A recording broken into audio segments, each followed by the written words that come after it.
This one's for the fitness girlies who are trying to get their bodies tea in 2026 or whenever you're watching this. So today we are going to condense something that's big and complex when it's really not that deep. Grocery shopping with intention. Because unfortunately for a lot of people in their fitness journeys, grocery shopping is where good intentions go to die.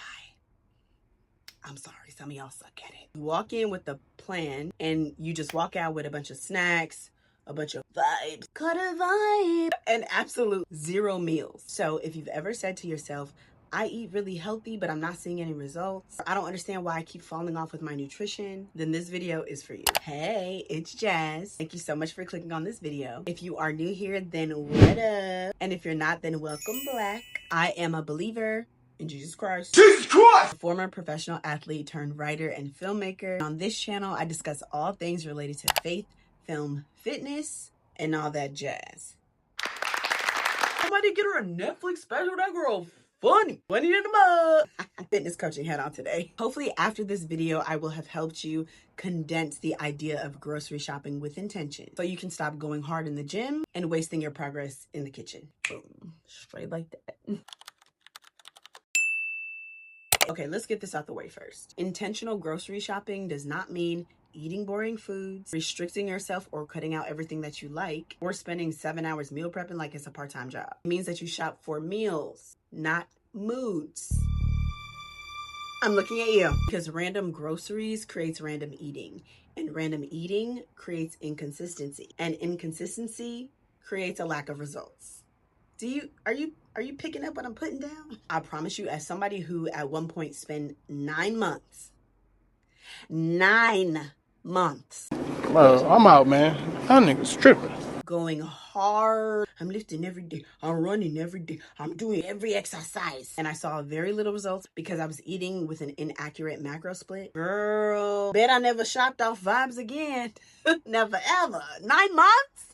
Are you kidding me? Are you on crack? Okay, let's cut straight to it. The first thing I do every single time is create a simple menu for the entire week. Not a Pinterest menu filled with aesthetically pleasing, cutesy meals that look real nice in a collage. Not a professional chef menu. You ain't gotta bake bread from scratch. A realistic menu.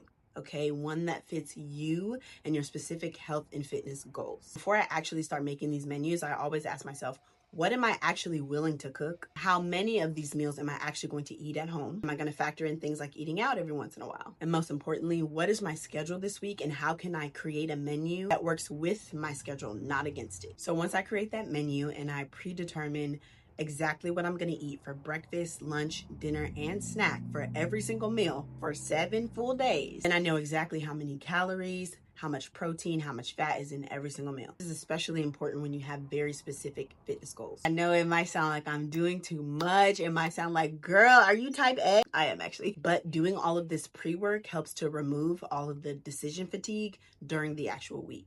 I'm telling you, your week runs a lot smoother when you plan before. If you don't decide your meals before you shop, the shop will decide your meals for you. Most people mess up when they have the goal of shopping for healthy food, because really, what does that mean, right? So you're buying chicken, you don't have sides. You buy vegetables, no protein. You buy protein bars and no meals because you think that the protein bars and the shakes can replace actual whole nutritious foods. Let me tell you something. Come close.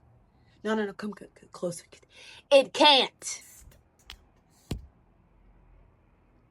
Because if you do that, then midweek, you're going to go to the fridge and be opening the fridge every 2 hours.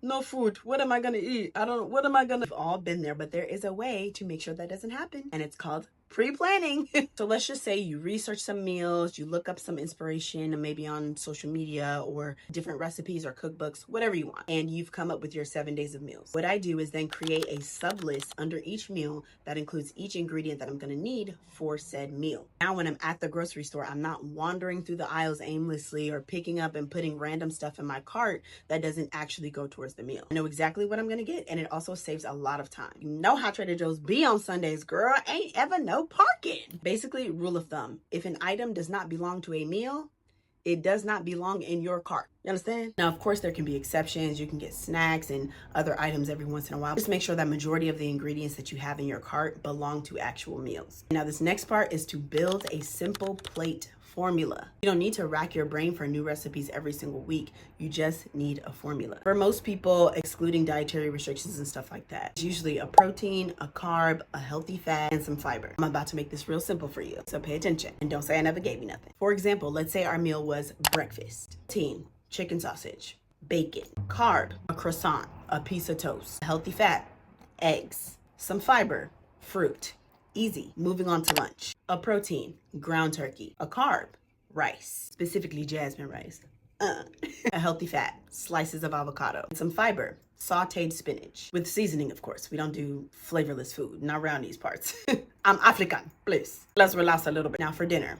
A protein, steak, chicken, salmon. A carb, roasted potatoes, sweet potatoes, mashed potatoes. A healthy fat, maybe some sort of cheesy cream, some sort of sauce to drizzle over your protein. A dipping sauce, something with healthy oils and fats in it. And for your fiber, Parmesan garlic broccolini. Some ideas for snacks can be protein bars, shakes, nuts, granola, peanut butter, almond butter, cookie butter. I threw that in there because I love cookie butter. Fruits, Greek yogurts, parfaits, stuff like that. Easy. Simple formula, simple foods. Less thinking. Just make sure that your plates are balanced. Now, once you understand how to structure your plates and how your plates should look, grocery shopping becomes boring in the best way. But it's okay, because in this case, boring is good. Boring means consistent. I know you put on that 2026 vision board that you wanted to be consistent, didn't you? Didn't you? I know.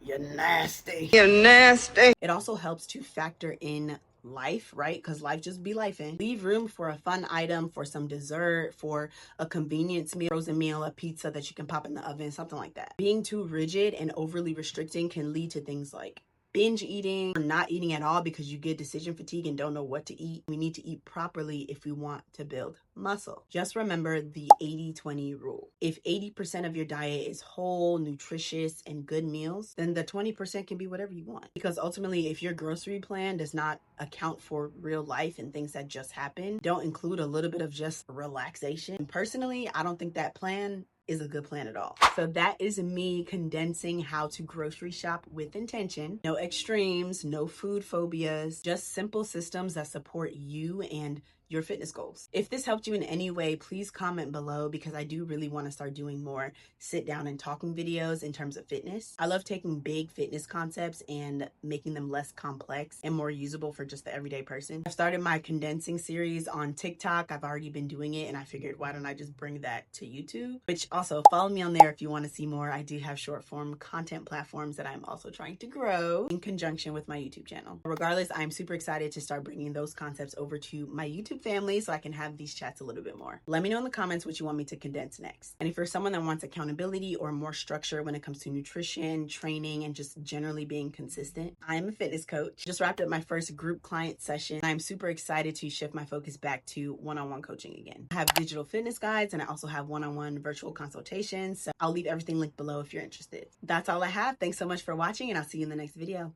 Bye.